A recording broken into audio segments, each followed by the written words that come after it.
How much of your lyrics are based on personal experience, and how much of the lyrics what you hear from other people, which as a reporter I can relate to? How much comes from your own personal experience?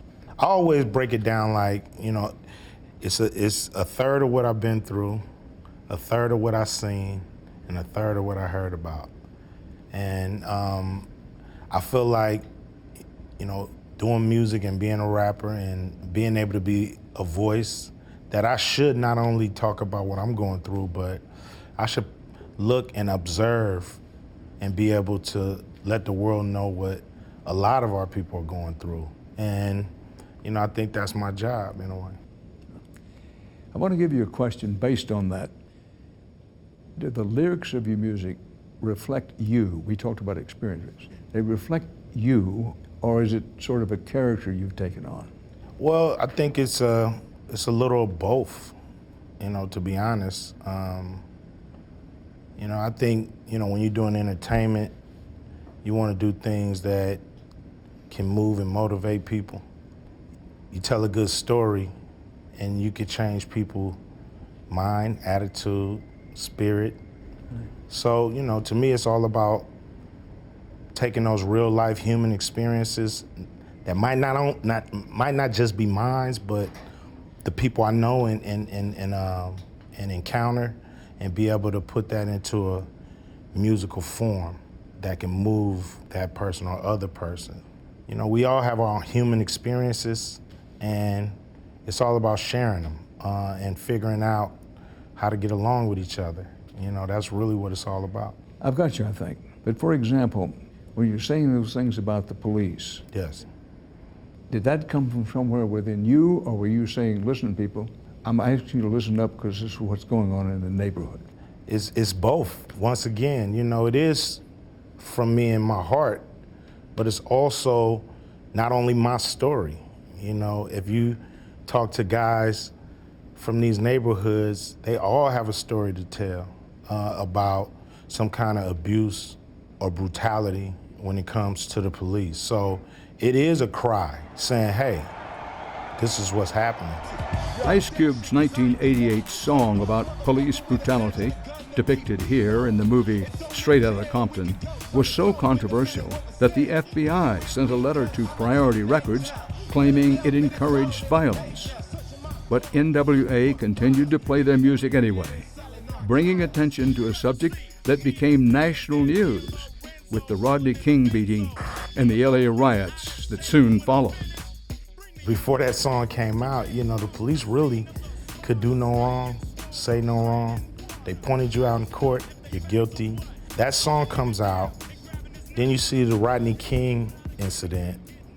Now, the cop gets on the stand and he's questioned too. It's not just him saying, yep, he did it, yep, I got on the uniform, believe me, don't believe them. Now everybody gets questioned.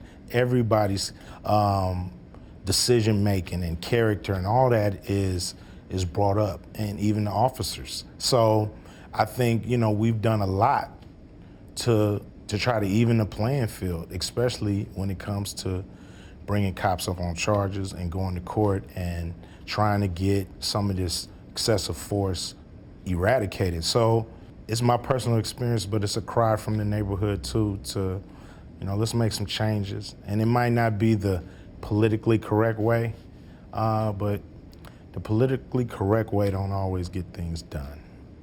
Well, do you or do you not think things are overall in the main better now, worse, or about the same as they've always been? It's funny because some days it's great. Some days it looks like we're reverting backwards. And it's ebb and flow. And some days I feel great about how things are. And then, other days you turn on the news and you say that same old mess. We could spend the rest of the afternoon talking about race relations in this country that we both love. But if you had to point to one thing that can be improved about race relations, what would it be? Less fear of each other. Less fear of each other. A little more understanding, and kind of going out your way. I think we all need to go out our way to learn each other's story and to not just judge each other on the color of our skin. You know, this guy got on a hoodie, this guy got on a suit. You know, all that don't matter. You know, it's really time for us to start reaching out beyond our communities into other communities and try to get some kind of understanding going on. Because I think all this stuff that goes on between people is all because of, most of the time, unfounded fear. You know, fear that people harbor. It makes people scared of each other when they have no reason to be. You know what I mean? It's like, we just got to figure out how to get that kind of fear out of us. This February, Access TV presents a celebration of Black History Month with iconic artists that influenced the world. The world's godfather of soul. And have left an enduring legacy. Thank you for your strength, your love, your light. Black History Month, now streaming. Watch for free on Access.tv or the Access TV app.